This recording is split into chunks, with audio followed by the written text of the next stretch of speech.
ನಮಸ್ಕಾರ. Boring practice, plane counter ಮತ್ತು step, ಆಂತರಿಕ ರೆಸೆಸಿಂಗ್ನ ಈ ಸೆಷನ್ಗೆ ಸ್ವಾಗತ. ನಾವು ಸೆಷನ್ ಅನ್ನು ಪ್ರಾರಂಭಿಸೋಣ. ಅಧಿವೇಶನವನ್ನು ಪ್ರಾರಂಭಿಸೋಣ. ಈಗ ಈ ಅಧಿವೇಶನದ ಉದ್ದೇಶಗಳನ್ನು ನೋಡೋಣ.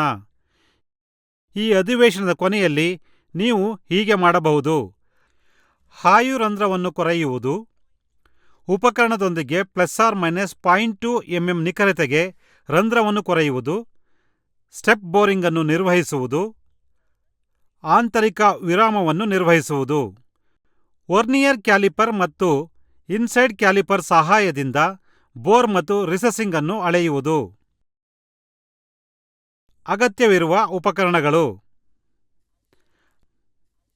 Outside caliper, inside caliper, steel rule, chuck key, facing tool, drill bits of various size, vernier caliper, radius gauge,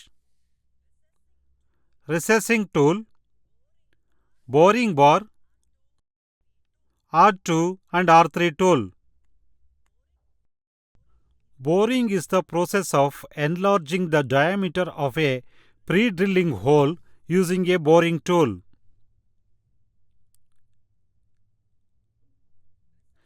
Recessing is the process of cutting an annual channel inside the bored hole.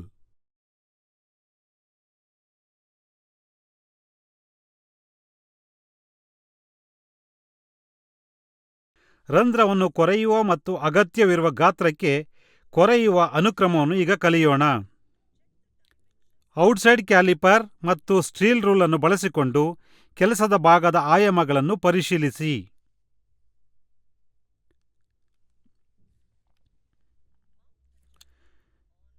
Check ಕೀಯನ್ನು ಬಳಸಿಕೊಂಡು ಚೆಕ್ನ ಹೊರಗೆ 45 mm ಇರುವಂತೆ ಫೋರ್ಜಾ ಚೆಕ್ನಲ್ಲಿ ಕೆಲಸವನ್ನು Mount ಮಾಡಿ.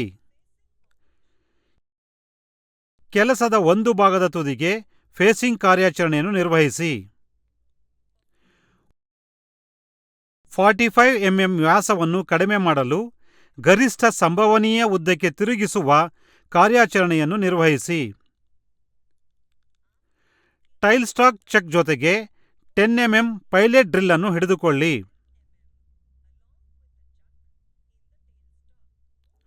Tail stock ಅನ್ನು ಕೊರೆಯಲು ಅನುಕೂಲಕರ ಸ್ಥಾನಕ್ಕೆ ಸೇರಿಸಿ ಮತ್ತು ಬೆಡ್ ಮೇಲೆ ಟೈಲ್ ಸ್ಟಾಕ್ ಅನ್ನು ಲಾಕ್ ಮಾಡಿ. ಲೇತ್ ಅನ್ನು ಚಲಾಯಿಸಿ ಮತ್ತು ಡ್ರಿಲ್ ಅನ್ನು ಮುನ್ನಡೆಸಿಕೊಳ್ಳಿ. ಇದರಿಂದ ಅದು ಚೆಕ್ನಲ್ಲಿ ನಡೆದ ಕೆಲಸದ ಮೇಲೆ ಹಾಯುರಂಧ್ರವನ್ನು ಪಡೆಯಲು ಕೊರೆಯುವ ಕಾರ್ಯಾಚರಣೆಯನ್ನು ಮಾಡುತ್ತದೆ.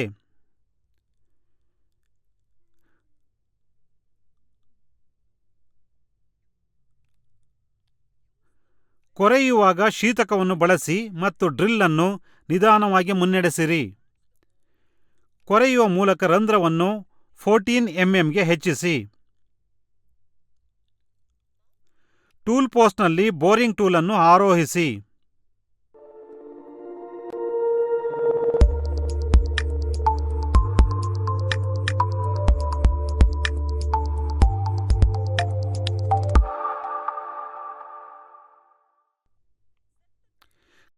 ಕತ್ತರಿಸುವಾಗ ಉಪಕರಣವು ಕೆಳಮುಖವಾಗಿ ಸ್ವಿಂಗ್ ಮಾಡುವ ಪ್ರವೃತ್ತಿ ಇರುವುದರಿಂದ ಕತ್ತರಿಸುವ ಉಪಕರಣದ ಕತ್ತರಿಸುವ ತುದಿಯನ್ನು ಮಧ್ಯದ ರೇಖೆಯ ಮೇಲೆ ಸ್ವಲ್ಪ ಮಟ್ಟಿಗೆ ಹೊಂದಿಸಿ.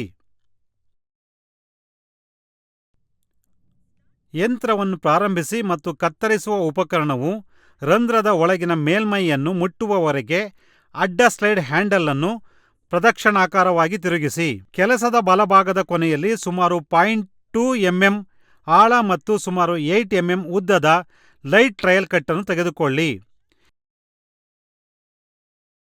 ಯಂತ್ರವನ್ನು ನಿಲ್ಲಿಸಿ ಮತ್ತು ಒಳಗಿನ ಕ್ಯಾಲಿಪರ್ ಬಳಸಿ ವ್ಯಾಸವನ್ನು ಅಳೆಯಿರಿ.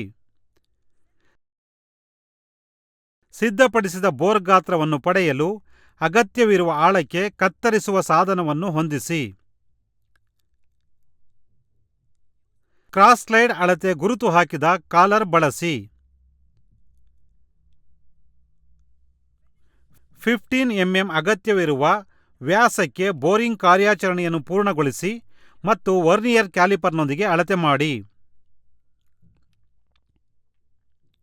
ಕೆಲಸವನ್ನು ರಿವರ್ಸ್ ಮಾಡಿ ಮತ್ತು ರೀಫಿಕ್ಸ್ ಮಾಡಿ.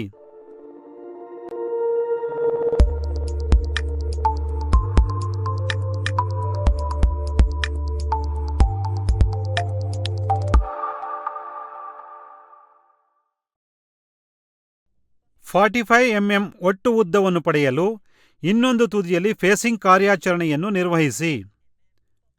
ಉದ್ದಕ್ಕೂ 45 mm ವ್ಯಾಸವನ್ನು ಪಡೆಯಲು ತಿರುಗಿಸುವ ಕಾರ್ಯಾಚರಣೆಯನ್ನು ನಿರ್ವಹಿಸಿ. ಸ್ಟೆಪ್ ಬೋರಿಂಗ್ ಮತ್ತು ಆಂತರಿಕ ರಿಸೆಸಿಂಗ್ ಅನ್ನು ನಿರ್ವಹಿಸುವ ಅನುಕ್ರಮವನ್ನು ನಾವು ಈಗ ಕಲಿಯೋಣ. ಟೂಲ್ ಪೋಸ್ಟ್ನಲ್ಲಿ ಬೋರಿಂಗ್ ಟೂಲ್ ಅನ್ನು ಆರೋಹಿಸಿ.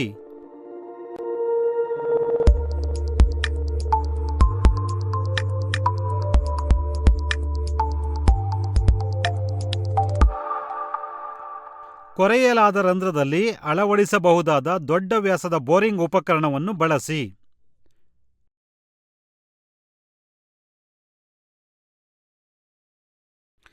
.28 mm ವ್ಯಾಸದ ರಂಧ್ರವನ್ನು ಪಡೆಯಲು ಫೇಸ್ ಮಾಡಿದ ತುದಿಯಿಂದ 33 mm ಉದ್ದದವರೆಗೆ ಬೋರಿಂಗ್ ಕಾರ್ಯಾಚರಣೆಯನ್ನು ಮಾಡಿ. ಟೂಲ್ ಪೋಸ್ಟ್ನಲ್ಲಿ R2 ಬೋರ್ ಬಾರಿಂಗ್ ಅನ್ನು ಆರೋಹಿಸಿ.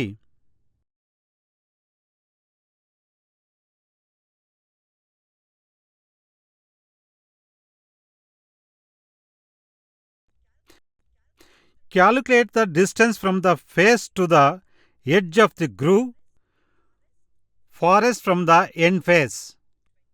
29 mm plus 4 mm is equal to 33 mm. ಮೇಲ್ಭಾಗದ ಸ್ಲೈಡ್ ಹ್ಯಾಂಡಲ್ ಅನ್ನು ಬಳಸಿಕೊಂಡು ವರ್ಕ್ ಪೀಸ್ನ ಮುಖಕ್ಕೆ ಉಪಕರಣದ ಅಂಚನ್ನು ಸ್ಪರ್ಶಿಸಿ ಮತ್ತು ಸಂಯುಕ್ತ ಸ್ಲೈಡ್ ಕ್ರಮಾಂಕಿತ ಕಾಲರ್ ಅನ್ನು ಶೂನ್ಯಕ್ಕೆ ಹೊಂದಿಸಿ. ಕ್ರಾಸ್ ಸ್ಲೈಡ್ ಹ್ಯಾಂಡಲ್ ಅನ್ನು ತಿರುಗಿಸಿ. ಇದರಿಂದ ಉಪಕರಣದ ಮುಂಭಾಗವು ಬೋರ್ನ ಗೋಡೆಯನ್ನು ತೆರವುಗೊಳಿಸುತ್ತದೆ.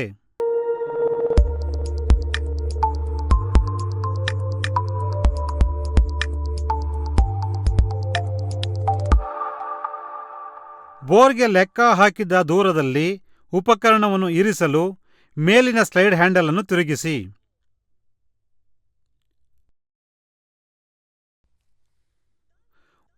ಉಪಕರಣವನ್ನು ಮುನ್ನಡೆಸಲು ಅಡ್ಡ ಸ್ಲೈಡ್ ಕೈಚಕ್ರವನ್ನು ಆಂಟಿ ಕ್ಲಾಕ್ವೈಸ್ ದಿಕ್ಕಿನಲ್ಲಿ ತಿರುಗಿಸಿ ಮತ್ತು ಬೋರ್ ಅನ್ನು ಸ್ಪರ್ಶಿಸಿ ಮತ್ತು ಕ್ರಾಸ್ ಫೀಡ್ ಕ್ರಮಾಂಕಿತ ಕಾಲರ್ ರೀಡಿಂಗ್ ಅನ್ನು ಗಮನಿಸಿ.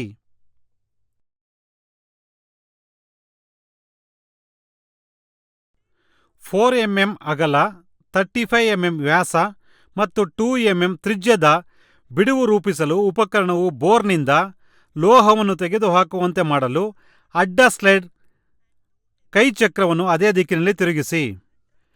ತಡಿಯನ್ನು ಟೈಲ್ ಸ್ಟಾಕ್ ಕಡೆಗೆ ಚಲಿಸುವ ಮೂಲಕ ಉಪಕರಣವನ್ನು ಹಿಂತೆಗೆದುಕೊಳ್ಳಿ. R3 ತ್ರಿಜ್ಯದ ಉಪಕರಣದೊಂದಿಗೆ ಸ್ಕೆಚ್ ಪ್ರಕಾರ ವರ್ಕ್ ಪೀಸ್ನ ಒಂದು ಅಂಚನ್ನು ತಿರುಗಿಸಿ.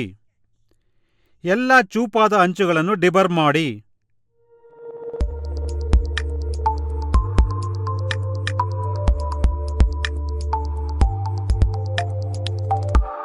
ಕ್ಯಾಲಿಪರ್ಗಳನ್ನು ಬಳಸಿಕೊಂಡು ತ್ರಿಜ್ಯದ ಗೇಜ್ ಮತ್ತು ಇತರ ಆಯಾಮಗಳೊಂದಿಗೆ ತ್ರಿಜ್ಯವನ್ನು ಪರಿಶೀಲಿಸಿ.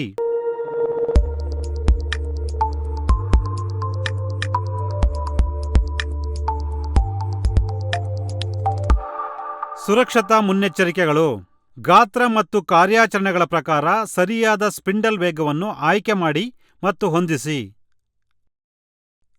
ಉಪಕರಣಗಳನ್ನು ಸರಿಯಾದ ಮಧ್ಯದ ಎತ್ತರಕ್ಕೆ ಹೊಂದಿಸಿ.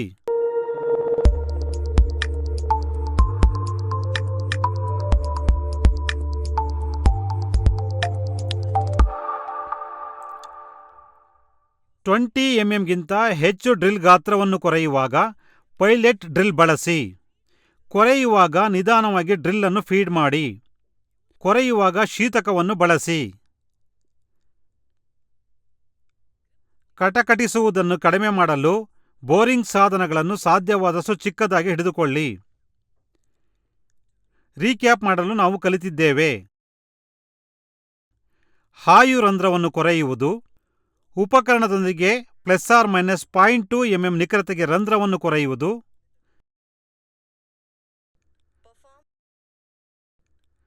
ಸ್ಟೆಪ್ ಬೋರಿಂಗ್ ಅನ್ನು ನಿರ್ವಹಿಸುವುದು, ಆಂತರಿಕ ವಿರಾಮವನ್ನು ನಿರ್ವಹಿಸುವುದು, ವರ್ನಿಯರ್ ಕ್ಯಾಲಿಪರ್ ಮತ್ತು ಇನ್ಸೈಡ್ ಕ್ಯಾಲಿಪರ್ ಸಹಾಯದಿಂದ ಬೋರ್ ಮತ್ತು ರಿಸೆಸಿಂಗ್ ಅನ್ನು ಅಳೆಯುವುದು. ಹಾಗಾಗಿ ಬೋರಿಂಗ್ ಪ್ರಾಕ್ಟೀಸ್, ಪ್ಲೇನ್ ಕೌಂಟರ್ ಮತ್ತು ಸ್ಟೆಪ್, ಆಂತರಿಕ ರೆಸೆಸಿಂಗ್ನ ಬಗ್ಗೆ ಅಷ್ಟೇ. ಮುಂದಿನ ಸೆಷನ್ನಲ್ಲಿ ನಿಮ್ಮನ್ನ ಭೇಟಿ ಮಾಡ್ತೇನೆ.